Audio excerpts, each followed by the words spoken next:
ఓం గం గణపతయే నమః. ఐం సరస్వత్యై నమః. శ్రీ గురుభ్యో నమః. హరి ఓం. ఆదిత్యాయ చ సోమాయ మంగళాయ బుధాయ చ గురుశుక్రశనిభ్యశ్చ రాహవే కేతవే నమో నమః. ఓం నవగ్రహదేవతాయై నమః. వాగర్ధావివ సంపృక్తో వాగర్ధ ప్రతిపత్తయే జగతః పితరో వందే పార్వతీ పరమేశ్వరో ఉమాశంకరాభ్యాం నమః. వీక్షిస్తున్నటువంటి ప్రేక్షకులందరికీ కూడా సూర్యనారాయణుడి యొక్క అనుగ్రహముతో ఆయురారోగ్యములు అష్టైశ్వర్యములు కలగాలని, అలాగే మనకి ఈ ఫిబ్రవరి మాసంలో 13వ తేదీ నుండి కూడా మార్చి 14వ తేదీ వరకు సూర్యుడు మకర రాశిలోంచి కుంభరాశిలోకి తన యొక్క సంచారాన్ని సంక్రమణం ద్వారా ప్రవేశించబోతున్నాడు. కాబట్టి ఫిబ్రవరి 15వ తేదీన మనకి మహాశివరాత్రి. ఆదిదేవుడు సమస్త లోకాలకి కూడా విశ్వంభరుడు అయినటువంటి విశ్వదేవుడైనటువంటి ఆ పరమేశ్వరుణ్ణి మనందరం కూడా చక్కగా విశేషమైనటువంటి అభిషేకాదులతో అర్చనలతో ఆరాధించి భజనలు గావించి లోక కళ్యాణార్థమై మనకి ముందు ముందు వచ్చేటటువంటి ఈ 3 నెలల కాలము కూడా మరి పంచగ్రహ కూటమి వలన ఎన్నో పాపగ్రహాల యొక్క కలయికల వలన ప్రపంచానికి ప్రకృతికి కూడా ఒక శాపంగా మారబోయేటటువంటి అవకాశం ఉంది. కాబట్టి ఆ పరమేశ్వరుణ్ణి ఆరాధించుకుంటూ అట్లాగే 14వ తారీఖున వచ్చేటటువంటి శనిత్రయోదశి ప్రదోషకాల వ్రతము అంటే సాయంకాలము సంధ్యా సమయం తర్వాత ఆ శని భగవానుడికి అందరూ కూడా తప్పనిసరిగా తమ యొక్క కర్మదోషాలు పోగొట్టుకోవడానికి విశేషముగా తైలాభిషేకార్చనలు చేసుకొని రావి చెట్టు చుట్టూ గనక ప్రదక్షిణం చేసుకుంటే ఐశ్వర్య వృద్ధితో పాటుగా మనో అభీష్ట సిద్ధి కూడా కలుగుతుంది.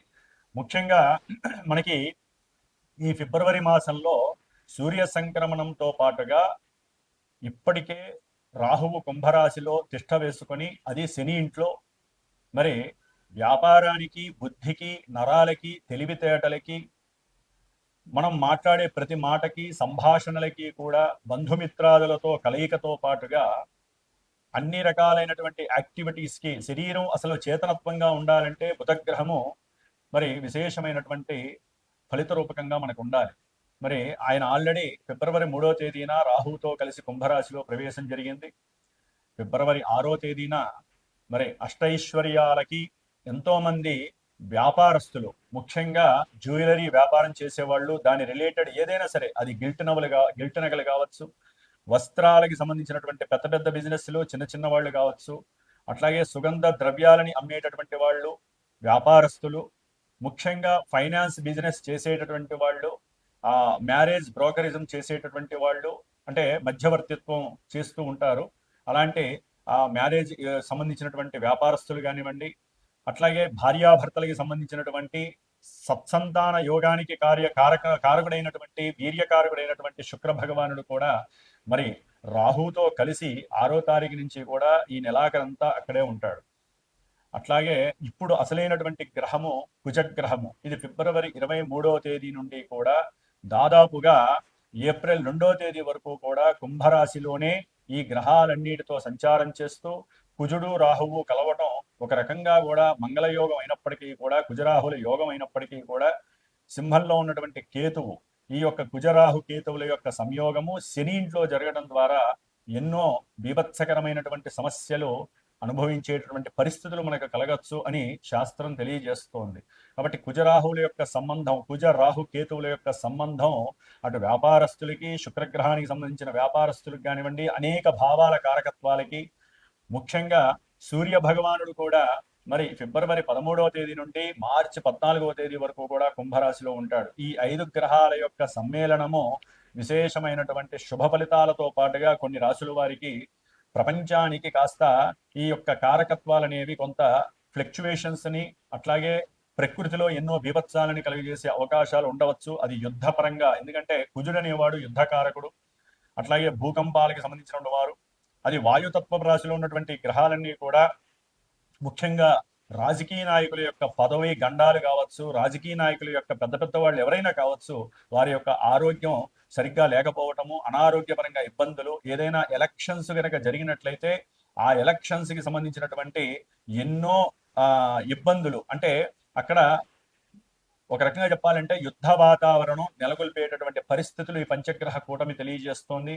అట్లాగే మన సామాన్యంగా చూసుకున్నట్లయితే కనుక ఎవరి యొక్క జాతకాలలో అయితే కుజదోషాలు ఉంటాయో, రాహుకేతువులతో కూడినటువంటి కాలసర్ప యోగ దోషాలు ఉంటాయో, అట్లాగే ఎన్నో రకాలైనటువంటి శుక్రగ్రహ దోషాలు ఉంటాయో, వ్యాపార దోషాలు, వీటన్నిటికీ కూడా ఈ యొక్క పంచగ్రహ కూటమిలో గనక ఎవరైతే గనక సుబ్రహ్మణ్యేశ్వర స్వామి ఆరాధన చేస్తారో, ఎవరైతే ఈ కుజరాహుకేతువుల యొక్క జప ఆరాధనలో పాల్గొంటారో, వారికి వారి జాతకంలో ఉన్నటువంటి కుజదోషాలు కావచ్చు, సర్పదోషాలు కావచ్చు, మాతా పితృదోషాలు కావచ్చు, ఎన్నో రకాలైనటువంటి సమస్యలకి చెక్ పెట్టేటటువంటి సమయంగా మనం భావించాలి. ఎందుకంటే 5 గ్రహాల కూటమి అంటే ఎన్నో రకాలైనటువంటి విపరీతమైనటువంటి అనర్థాలు జరిగే అవకాశం కొన్ని రాశులకు ఉంటుంది. ప్రపంచం దేశగోచారంలో మరి అది ప్రపంచం మీద వ్యాప్తి చెందుతుంది. కానీ మనకి ఎవరికి జాతకాలు వాళ్ళకు ఉంటాయి కాబట్టి రాశుల రీత్యా కావచ్చు, జన్మ జాతకంలో లగ్న రీత్యా కావచ్చు, జరుగుతున్నటువంటి దశ అంతర్దశలు, ముఖ్యంగా కుజ మహర్దశ గాని, రాహు మహర్దశ గాని, కేతు మహర్దశ గాని, శని మహర్దశ గాని, ఈ పాపగ్రహ మహర్దశలు జరుగుతున్నా, మరి రాహుతో కలిసినటువంటి ఈ సూర్యుడు, బుధుడు, శుక్రుడు యొక్క దశలు అంతర్దశలు జరుగుతున్నా, వీరి యొక్క దశల్లో వారి జాతకంలో ఎక్కడైనా సరే దోషాలు ఉన్నట్లయితే అవి కాస్త ఇబ్బంది పెట్టేటటువంటి పరిస్థితి ఈ యొక్క పంచగ్రహ కూటమి వలన కనపడుతోంది. కాబట్టి దాదాపుగా ఫిబ్రవరి అంటే మార్చి 1 నుంచి కూడా కుజుడు శతభిష నక్షత్రంలోకి వస్తాడు. అది ఇంకా బీభత్సకరమైనటువంటి సందర్భము. కాబట్టి ఫిబ్రవరి 23వ తేదీ నుండి కూడా దాదాపుగా మనకి 77 రోజులు, అంటే 70 రోజులు అనుకోండి, 70 రోజులు అంటే మే 10వ తారీఖు వరకు కూడా ఈ కుజ రాహు కేతువుల యొక్క శనిగ్రహ యొక్క ప్రభావం. ఎందుకంటే ఏప్రిల్ 2వ తేదీ నుండి కూడా మే 10వ తేదీ వరకు కుజుడు మీనరాశిలో శనితో కలిసి ఉంటాడు. ఇది మహా దోషప్రదమైనటువంటిది. కాబట్టి ఎన్నో రకాలైనటువంటి దోషాలను కలుగజేసేటటువంటి ఈ దోషాన్ని మనం హరింపజేసుకోవటానికి మా యొక్క శ్రీమాత జ్యోతిషాలయ పీఠం తరపున నేను 70 రోజులు ఈ యొక్క కుజగ్రహానికి, రాహుకేతువులకి, శనికి సంబంధించినటువంటి జపాన్ని ఆచరిస్తూ, ముఖ్యంగా ఈ యొక్క కేతుగణ దోషాలు మఖానక్షత్రంలోకి కేతు అనేటటువంటి వాడు ప్రవేశిస్తున్నాడు దాదాపుగా మనకి మార్చి 1 నుంచి. కాబట్టి ఇంకా దోషాలు ఎక్కువ అవకాశం ఉంటుంది. కాలసర్ప యోగ దోషం కూడా పడుతోంది. అంటే రాహుకేతువుల మధ్యలోనే గ్రహాలన్నీ కూడా సంస్థాపితమై దాదాపుగా మనకి కాలసర్ప యోగ దోషం అనేటటువంటిది ఉండే అవకాశం ఉంటుంది జూలై 1 వీక్ వరకు కూడా.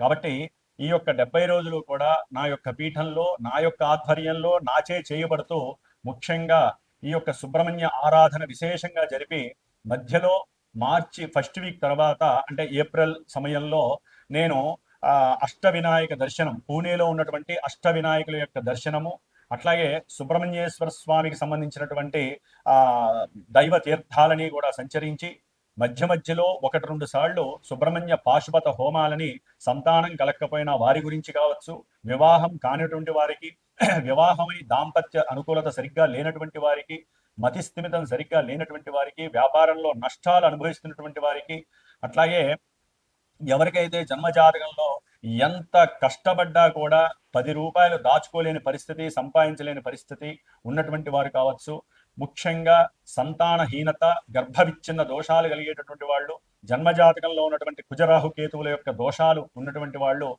తప్పకుండా సంప్రదించండి. మరి ఈ యొక్క కార్యక్రమానికి 70 రోజుల యొక్క కార్యక్రమానికి డైరెక్ట్గా నాకు ఫోన్ చేసినట్లయితే కనుక దానికి సంబంధించినటువంటి నియమాలు ఏ విధంగా ఆచరించాలి, మీరు ఏ విధమైనటువంటి మంత్రాలు, అర్చనలు ఈ 70 రోజులు చేసుకుంటే కొన్ని రాసుల వారికి ఆ యొక్క అవయోగాలు తొలగిపోయి యోగాలు కలుగుతాయో నేనే డైరెక్ట్గా మీకు తెలియజేస్తాను. అట్లాగే జాతక పర్యవేక్షణ ద్వారా కూడా ఎన్నో విషయాలు మీరు తెలుసుకోవచ్చు.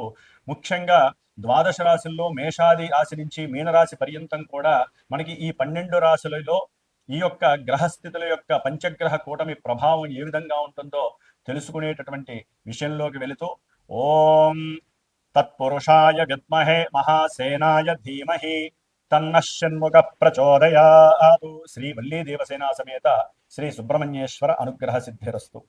కర్కాటక రాశి వారికి ఫిబ్రవరి 13వ తేదీ నుండి మార్చి 14వ తేదీ వరకు కూడా సూర్యుడి యొక్క సంక్రమణం కుంభరాశిలో జరగటం, కుంభరాశిలో ఉన్నటువంటి రాహు యొక్క ప్రభావము, అట్లాగే ద్వితీయంలో ఉన్నటువంటి కేతువు యొక్క ప్రభావము, మరి ఇదే అష్టమ రాశిలో రాహుతో రవితో పాటుగా బుధుడు శుక్రుడు, ఆ తదుపరి ఫిబ్రవరి 23వ తేదీ నుండి కుజగ్రహ రాశి సంచారము. అంటే దాదాపుగా రవి కుజ బుధ శుక్ర రాహు 5 గ్రహాలు ఈ అష్టమంలో సంచారిస్తూ ఆల్రెడీ కర్కాటక రాశి వారికి ద్వితీయంలో ఉన్నటువంటి కేతువు వెనక 12వ స్థానంలో ఉన్నటువంటి మరి ఈ యొక్క గురుడు యొక్క ప్రభావము, భాగ్యంలో ఉన్నటువంటి శని యొక్క ప్రభావము, వీటి వలన ఆర్థికంగా చాలా వెనకబడిపోయి ఆర్థికంగా చితికిపోయి ఎంత కష్టపడ్డా సరే తగినటువంటి మూల్యము అంటే తగినటువంటి ధనము ఆర్జించటం లేకపోగా అప్పుల బాధ వలన వీరు ఒక్కొక్కసారి కొంతమంది జాతకంలో సరైనటువంటి గ్రహస్థితులు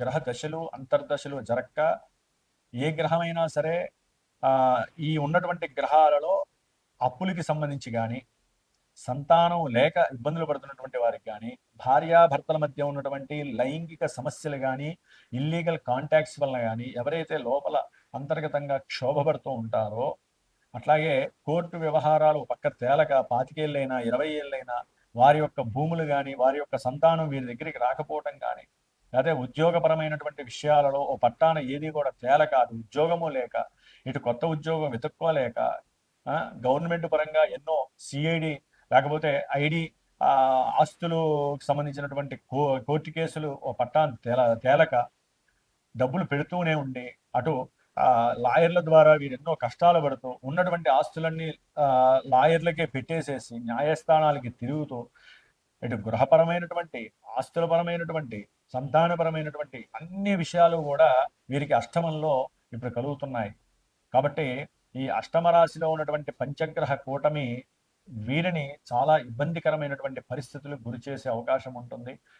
అయితే కొంతమందికి తెలియక ఎందుకు ఇట్లా చెప్తున్నారు గురువు గారు అంటున్నారు, అష్టమ రాశి అనేటటువంటిది చాలా ఇబ్బంది పెట్టేటటువంటి రాశి. ఓకే, దీంట్లో ఆకస్మికంగా ధనలాభాలు వచ్చే అవకాశం ఉంటుంది, పిత్రార్జితం వచ్చే లాభం ఉంటుంది, సంతానం కలిగే అవకాశం ఉంటుంది, సడన్ గా జరిగే అవకాశం ఉంటుంది.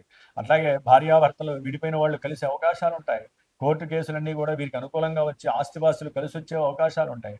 అదే సేమ్ రివర్స్ గా కూడా ఉండే అవకాశం ఉంటుంది. ఇవన్నీ కూడా మన జన్మ జాతకంలో ఉన్నటువంటి డేట్ ఆఫ్ బర్త్ మీద టైం మీద ఆధారపడి ఉంటాయి. చాలా మందికి తెలియట్లేదు. ఓన్లీ ఇప్పుడు చెప్పేటటువంటి ఈ రాశి ఫలితాలే మా జన్మ జాతకం అనుకుంటున్నారు.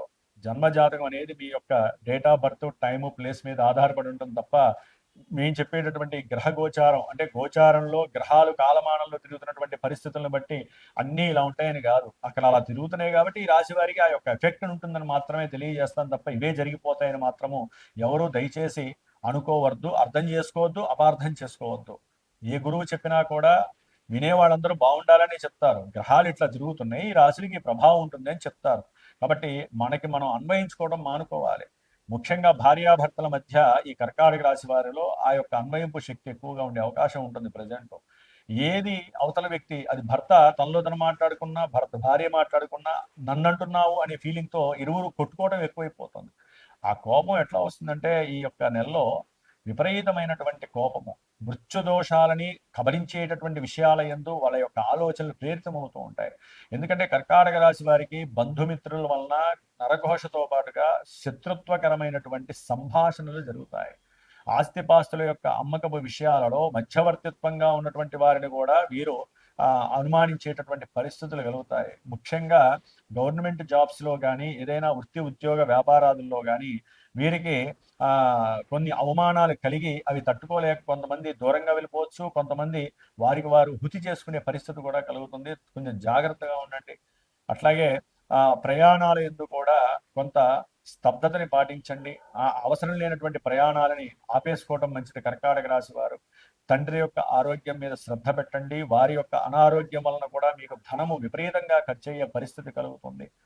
ముఖ్యంగా సంతానపరమైనటువంటి సమస్యలు అంటే వారి వారి వారి యొక్క దుశ్చర్యల వలన కానీ సరిగ్గా చదువుకోలేక రకరకాల వ్యాపకాలు అంటే దుర్వ్యసనాలు, ఫ్రెండ్స్ వలన దుర్వ్యసనాలు కావచ్చు, లేకపోతే అన్య స్త్రీల యొక్క సంపర్కం వలన ఎన్నో రోగాలు కావచ్చు, లేకపోతే చదువుకునే సమయంలో చదువుకోకుండా అటు ఇటు లాంగ్ డ్రైవ్లు చేయటము, వాటి వలన కూడా కొన్ని ప్రయాణ ప్రమాద దోషాలు కలగచ్చు. అట్లాగే వ్యవసాయం కానీ వ్యవసాయ ఆధారిత రైతులు కానివ్వండి, వారు ఒక్కోసారి వారు పడే మనోవేదన చాలా ఘోరంగా ఉంటుంది. కర్కాటక రాశిలో ఉన్నటువంటి వారు చాలా ఇబ్బందులు పడతారు. గవర్నమెంట్ నుంచి సహాయ సహకారాలు లేకపోగా గవర్నమెంట్ ఉద్యోగస్తుల ద్వారా వీరికి విపరీతమైనటువంటి అవమానాలు ఎదుర్కొంటారు. అవి తట్టుకోలేక చాలా మంది బాధపడే వాళ్ళు కూడా ఉంటారు. కాబట్టి కుటుంబంలో మీ యొక్క మాట అవతల వ్యక్తికి అసహనంగా అనిపిస్తుంది. మిమ్మల్ని అవమానించే పరిస్థితులు కలుగుతుంది. తండ్రితో పట్టాన సరైన సఖ్యత ఉండదు. ఆర్థికమైనటువంటి లోపాలన్నీ కనిపిస్తున్నాయి. ఎందుకంటే అది గురుడు బాల, కేతువు బాల, 5 గ్రహాలు పంచంలో ఉన్నాయి. అసలు కర్కాటక రాశి వారు తప్పకుండా నేను చెప్తున్నానండి, నవగ్రహాలన్నిటికీ జపం చేయించండి. జపం చేయించి దానాలు ఇచ్చుకోండి. ఆ తర్వాత నవగ్రహ పాశుపత రుద్రహోమం చేయించండి. లేదా ఇవన్నీ ఏమీ చేయలేరు, ఆర్థికంగా బలహీనులుగా ఉన్నారు, ఈ నెల రోజులు నిత్యము నవగ్రహాలకి దీపారాధన చేయండి. లేదా ఒక 100 గ్రాములు నవధాన్యాలు వారి ముందు వేయండి. అది కూడా చేయలేరు, నవధాన్యాల పొడి తయారు చేసుకొని వారానికి ఒకసారి చక్కగా గోమాతకి రోజు వెళ్ళి తినిపించండి. ఆయుష్ పెరుగుతుంది, ఆరోగ్యం బాగుంటుంది, సంతానం కలుగుతుంది. ఏవైతే సమస్యలు ఉన్నాయో అన్నీ తొలగిపోతాయి. ప్రేమికులకైతే కనుక కొంతమంది ప్రేమించుకునే వాళ్ళు దూరం అయిపోతారు. కర్కాటక రాశి వారికి కొంతమంది ప్రేమికులకి ఎన్నో ఆటంకాలు, విఘ్నాలు, అవమానాలు పడలేక వారిని వారు దూరం చేసుకోవడం కాకుండా ఒకరి మీద ఒకరు శత్రుత్వం పెంచుకునే పరిస్థితులు కూడా ఉంటుంది. కాబట్టి కొంచెం జాగ్రత్తగా ఉండండి కర్కాటక రాశి వారికి. ఏ గ్రహస్థితి కూడా వీరికి అనుకూలంగా లేదు కాబట్టి ఎక్కువగా వీరు అప్పుల బాధ నుంచి బయటపడాలంటే దత్తాత్రేయుల వారిని, దత్త కవచాన్ని చదువుకోండి. ధనపరంగా బాగుండాలి అనుకుంటే కనుక ఆదిత్య హృదయాన్ని చదవండి.